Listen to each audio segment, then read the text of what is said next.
शिक्षक एवं जड़े नृत्यशिल्पी जहाँ ओडिसी कहले महाप्रभुंकर जिते गुणिजा यात्रा हुए बाहुड़ा यात्रा हुए सबु यात्रा 12 मासरे 13 पर्व सपन तराई को देखिए ओडिसी वेशरे एवं जड़े शिक्षक तांकर सीधा सड़क आलोचना करवा ये जो तांकर जीवनी कौठार आरंभ होता आज्ञा श्रीक्षेत्रपुरी को स्वागत कर जय जय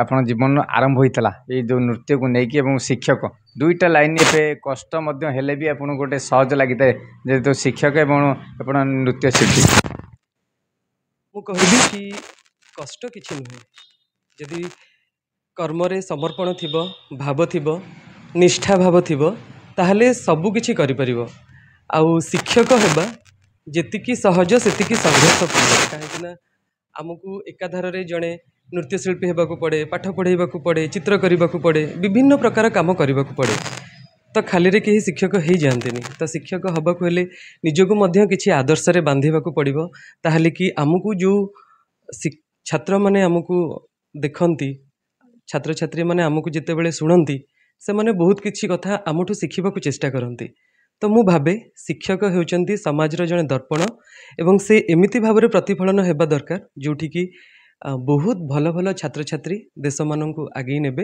निज देशर ना रखिबे। आ गोटे कथा कहबा जेहेतु आपण ये जो नृत्य को केबेठू आरंभ करथिले नृत्य तो मो हृदय आरंभ होईची जेबेठू महाप्रभु को देखिची जेतेबेले हेतु पाइले सेतेबेले शिखिबा पई चेष्टा कली किंतु प्रकृत कथा हैला महाप्रभु को पाइबाकू हेले संगीतर माध्यम दरकार कहीं आमे जानिचे गोपी माने हुंतु राधाराणी हुंतु मीराबाई हुंतु श्री चैतन्य महाप्रभु हुंतु सुदामा महाप्रभु मध्य हुंतु समस्ते महाप्रभु को पाइबा पई नृत्य संगीतर माध्यम करिसंती पंचम रागरे गीत तोलिसंती नृत्य करिकी महाप्रभुंकर चित्तरंजन करंती तो मु देखिली जदि से माने महाप्रभु को पाइबा पई संगीत टिके आपणैचंती ताहले आमे टिके काहे कि करुणा न पाइबा जेहेतु धामरे जन्म होइछु महाप्रभु को पाखरे पाइछु तांकर चित्तरंजन करवा निहाती दरकार सेथिपाई निजको गोपीवेश करने को पड़े आउ तार प्रकृत माध्यम आमे पाइलु ओडिसी नृत्यरु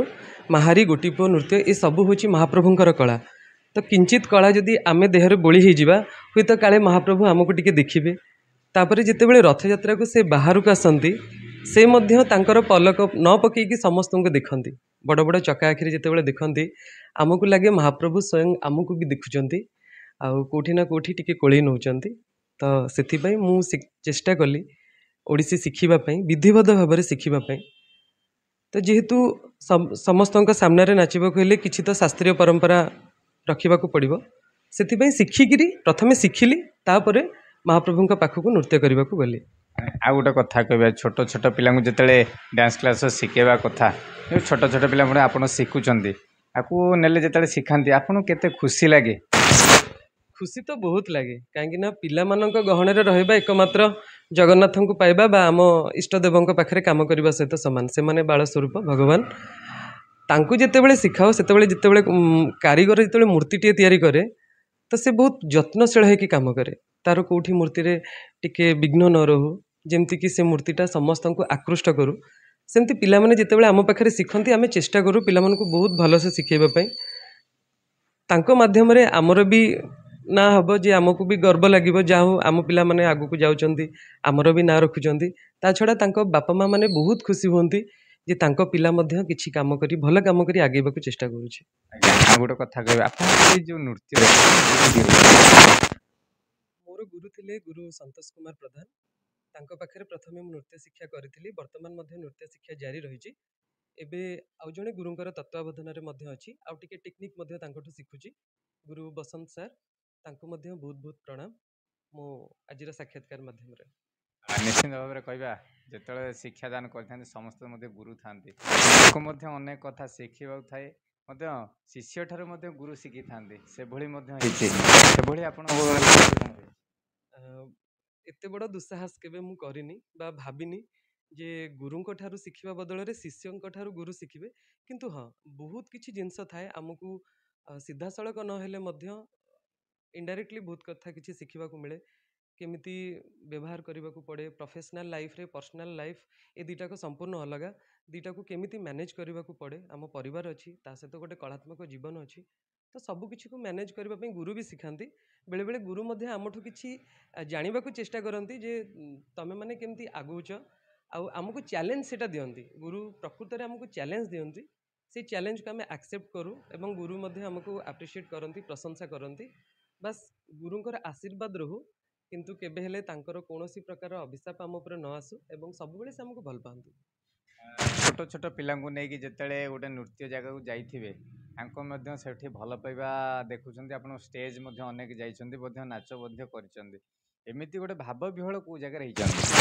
ଆମେ ଯାଇଥିଲୁ ବର୍ତ୍ତମାନ କିଛି ଦିନ ତଳେ କଳାହାଣ୍ଡିର ଲାଞ୍ଜିଗଡ଼ ଯାଇଥିଲୁ। ସେଠାରେ ଏକ ମନ୍ଦିର ପ୍ରତିଷ୍ଠା ଉତ୍ସବରେ, ମହାପ୍ରଭୁଙ୍କ ମନ୍ଦିର ପ୍ରତିଷ୍ଠା ଉତ୍ସବ ହେଉଥିଲା। ସେଠି ଆମକୁ ଅତି ସୁନ୍ଦର ଭାବରେ ପାଛୋଟି ନେଲେ, ସତେ ଯେମିତି ମନ୍ଦିରକୁ ଦେବଦାସୀମାନେ ଆସିଛନ୍ତି, ମହାପ୍ରଭୁଙ୍କୁ ଟିକେ ନୃତ୍ୟ ସଙ୍ଗୀତ କରିବେ। ଯେଉଁ ଭାବରେ ସେ ଆମକୁ ପାଛୋଟି ନେଲେ, ମୋର ଦେହ ଶୀତେଇ ଯାଉଛି। ଆମକୁ ଯେମିତି ଗୋଟେ ବାଟ ବରଣୀ କରିକିରି ଆଣନ୍ତି, ସେ ମନ୍ଦିର ଦୁଆର ସମ୍ମୁଖରେ ଆମକୁ ଆଳତି କରି, ଆମକୁ ଫୁଲ ଟିକେ ପକେଇ, ଆମକୁ ଉତ୍ତରୀୟ ଦେଇ, ସେଇ ଯେଉଁ ଭାବର ମାହାଲ ଥିଲା, ସେଠି ଯେଉଁ ମର୍ଦ୍ଦଳ ଗିନି କରତାଳି ବାଜୁଥିଲା, ଲୋକଙ୍କର ଭଲ ପାଇବା ଯେଉଁ ଟିକକ ଥିଲା, ସେତେବେଳେ ଏତେ ଖୁସି ଲାଗୁଥିଲା, ସତେ ଯେମିତି ମହାପ୍ରଭୁ ବି କେଉଁଠି ନା କେଉଁଠି ଆମକୁ କିଞ୍ଚିତ କୃପା କରିଛନ୍ତି ସେଇ ଭକ୍ତ ମଣ୍ଡଳୀ ମାନଙ୍କ ମଧ୍ୟରେ। ତାଙ୍କ ମାଧ୍ୟମରେ ଆମକୁ ସେ ମଧ୍ୟ ସାଉଁଟି ନେଇଛନ୍ତି, ଗୋଟେ ଶାମୁକାରୁ ମୋତିଟିଏ ସାଉଁଟିଲା ଭଳିଆ। ଆଜ୍ଞା, ଏଇ ଯେଉଁ ସମାଜକୁ ଏବଂ ଯେଉଁ ଯୁବପିଢ଼ି ମାନଙ୍କୁ ଆପଣ ପକ୍ଷରୁ ମେସେଜ କ'ଣ? ମେସେଜ ତ ଏତିକି ରହିବ, ଯେହେତୁ ଆମେ ହେଉଛେ ଓଡ଼ିଶାର ପିଲା, ଓଡ଼ିଶାର ସନ୍ତାନ, ଉତ୍କଳର ସନ୍ତାନ। ଆମର ଗୋଟେ ବହୁତ ବଡ଼ ପରମ୍ପରା ଅଛି, ଉତ୍କଳୀୟ ପରମ୍ପରା। ସେ ପରମ୍ପରାର ଯେତିକି ପର୍ବପର୍ବାଣୀ, ଭାଷା, ସାହିତ୍ୟ, ସଂସ୍କୃତି ଯାହା ବି ଅଛି, ସବୁକିଛିକୁ ଯଦି ଆପଣ ତର୍ଜମା କରିବେ, ତାର ସାରାଂଶ ଏତିକି ପାଇବେ ଯେ ସର୍ବଧର୍ମ ସମନ୍ୱୟ ଏବଂ ଦେଶ ମାତୃକାର ପ୍ରୀତି, ମାତୃକାର ଏଇ ଯେଉଁ ଭାବ ସବୁ ଆମ ସଂସ୍କୃତିରେ ରହିଛି। ଆପଣ ଦେଖିବେ ମହାପ୍ରଭୁ ଯେତେବେଳେ ରଥକୁ ଯାଆନ୍ତି, ଟାହିଆ ଲଗାନ୍ତି, ଟାହିଆର ଉପରେ ଦୁବ ଥାଏ। ତ କୌଣସି ଜିନିଷ ତୁଚ୍ଛ ନୁହେଁ। ଯେଉଁ ଘାସକୁ ଆମେ ତୁଚ୍ଛ ଭାବୁଛେ, ତାକୁ ମହାପ୍ରଭୁ ତୋଳି ନେଲେ। ମହାପ୍ରଭୁ ବିଭିନ୍ନ ବେଶରେ ଆମକୁ ଦର୍ଶନ ଦେଲେ। ତ ଆମର ପାଖରେ ଯେଉଁ ସଂସ୍କୃତି ଅଛି, କେବେ ଛୋଟ ନୁହେଁ, ବହୁତ ବଡ଼। ଯେମିତିକି ଗୋଟେ ରାଜକୀୟ ସଂସ୍କୃତି ଆମର ଅଛି। ତ ମୁଁ ଚାହିଁବି ଆମର ଯେତେ ଯୁବପିଢ଼ି ଅଛନ୍ତି, ଆମର ଯେତେ ଓଡ଼ିଆ ଭାଇ ଭଉଣୀମାନେ ଅଛନ୍ତି, ଓଡ଼ିଆ ପ୍ରେମିକ ଯେଉଁମାନେ ଅଛନ୍ତି, ସେମାନେ ମହାପ୍ରଭୁଙ୍କୁ ଯେତିକି ଭଲ ପାଉଛନ୍ତି, ତାଙ୍କର ସଂସ୍କୃତି, ତାଙ୍କର ପର୍ବପର୍ବାଣୀ, ତାଙ୍କର ନୃତ୍ୟ ଗୀତ ସବୁକିଛିକୁ ଆପଣାନ୍ତୁ। ଯେଉଁଠି ଯେମିତି ବି ପରଫର୍ମାନ୍ସ ହେଉଛି, କେଉଁଠି ଘୋଡ଼ା ନାଚ ହେଲା, କେଉଁଠି ପାଲା ହେଲା, କେଉଁଠି ଦାସକାଠିଆ ହେଲା, ଯାହା ବି ହେଉଛି ସେସବୁକୁ ଦେଖନ୍ତୁ। ଆମର ଦର୍ଶକର ସଂଖ୍ୟା ମଧ୍ୟ ବଢ଼ାନ୍ତୁ। ନିଜର ପିଲାମାନଙ୍କୁ ଓଡ଼ିଶୀ ଶିଖାନ୍ତୁ, ମାହାରୀ ଶିଖାନ୍ତୁ, ଯାହା ବି ଆମର ସଂସ୍କୃତି ଅଛି, ପଟ୍ଟଚିତ୍ର ଶିଖାନ୍ତୁ। ଏଇସବୁ ଜିନିଷ ଯଦି ଆମେ କରିବା, ନିହାତି ଆମ ସଂସ୍କୃତି ଆଗକୁ ଯିବ, ବିଶ୍ୱ ଦରବାରରେ ଆହୁରି ନାଁ କରିବ। ଏଇ ଯେଉଁ ତାର ରିଚ୍ ହେରିଟେଜ କଲଚର ଆମର ଯେଉଁ ଅଛି, ଓଡ଼ିଶାର ଆତ୍ମା, ଯେଉଁ ଆମର କଳାତ୍ମକ ଜୀବନ, ତାକୁ ବହୁତ ଭାବରେ ଭଲ ପାଆନ୍ତୁ। ଏତେ ଭଲ ପାଇବା ଦିଅନ୍ତୁ ଯେ ତା ପ୍ରତି କେହି ବି ଘୃଣା ଭାବ କରିପାରିବେନି, କେହି ଆମ ଓଡ଼ିଆଙ୍କୁ ଛୋଟ ବୋଲି କହିବେନି। ଏବଂ ମହାପ୍ରଭୁ ଯେତିକି ସୁନ୍ଦର, ଆମର ଉତ୍କଳ, ଆମର ପରମ୍ପରା ତାଠୁ ଆହୁରି ଅଧିକ ସୁନ୍ଦର। ନିଶ୍ଚିନ୍ତ ଭାବରେ କହିବା, ଏ ଯେଉଁ ଆମେ ଶୁଣିଛୁ ମଧ୍ୟ ଭଏସ୍ ଇଏ କଥା କହିବା ଏବଂ ନିଜେ କ୍ରାଫ୍ଟ ଯେଉଁ କଥା କହୁଥିଲେ ଆମେ ମଧ୍ୟ ଶୁଣିଛୁ। ସେଭଳି ଭାବରେ ଆମେ ୟାକୁ ନେଇକି ମଧ୍ୟ ଆଗାମୀ ଦିନେ ଯେଉଁ ଗୋଟେ ଶିକ୍ଷକ ହେବା, ଗୋଟେ ଡ୍ୟାନ୍ସର ହେବା, ୟାକୁ ନେଇକି ମଧ୍ୟ ୟାକୁ ଏତେ ଆଗେଇ ଯାଉଛନ୍ତି। ତାକୁ କେତେ କଷ୍ଟ ପଡ଼େନି? ଏବଂ ଏଇ ଯେଉଁ ଜିନିଷକୁ ଏତେ ମଧ୍ୟ ମୁଣ୍ଡରେ ପୁରେଇବା, ୟାକୁ ଗୋଟେ ଚିନ୍ତାଜନକ ଯେଉଁଭଳିଆ କୁହନ୍ତି, ତାକୁ ମଧ୍ୟ କିଛି କଷ୍ଟ ଆସେ? ମୁଁ କହିବି, ଯିଏ ଯଦି ନିଜକୁ କଳାକାର ଭାବରେ ଗଢ଼ିବ, ସେ ପ୍ରଥମେ ଜଣେ ଅସନ୍ତୁଷ୍ଟ ମଣିଷ ହେବ। କାହିଁକିନା ସେ ସବୁ ଚାହିଁବ, ଟିକେ କ୍ରାଫ୍ଟ କରିବ, ଟିକେ ଆର୍ଟ କରିବ, କେତେବେଳେ ଭଏସ୍ ଆର୍ଟିଷ୍ଟ ବି ହେଇପାରିବ। ତ ସବୁ ପ୍ରକାର କାମକୁ ସେ ଚାହିଁବ କରିବା ପାଇଁ। ଆଉ ମୁଁ ବିଶେଷ ଭାବରେ ସେଇ କାମ କରିବାକୁ ଚାହିଁବି ଯେଉଁ କାମରେ ମୁଁ ମହାପ୍ରଭୁ ଜଗନ୍ନାଥଙ୍କୁ ଦର୍ଶନ କରିବି।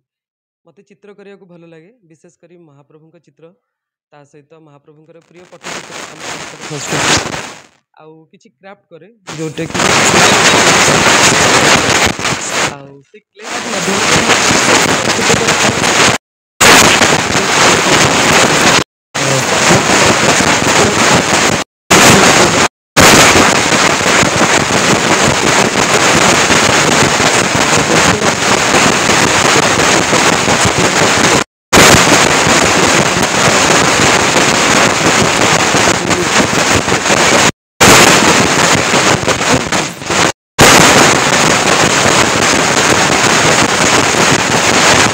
କହିବେ ୟାକୁ ଜାରି ରହିବା ଏବଂ ଗୋଟେ ପାଠ ପଢ଼େଇବା ଆଗାମୀ ଦିନ ପରେ ଲେବୁଲ ମଧ୍ୟ ରହିଛି ଆପଣ ବୟସକୁ ନେଇକି ମଧ୍ୟ ଆଗକୁ ବଢ଼ିବାରେ ଅଛି କିନ୍ତୁ ସେଭଳି ଭାବରେ ଆପଣ ନୃତ୍ୟ କରିବେ ସେପଟେ ୟାକୁ ରଖିବେ କୋଉଟାକୁ ଆଗକୁ ନେଇକି ଆଗାମୀ ଦିନ ପାଇଁ କ'ଣ କରିବେ?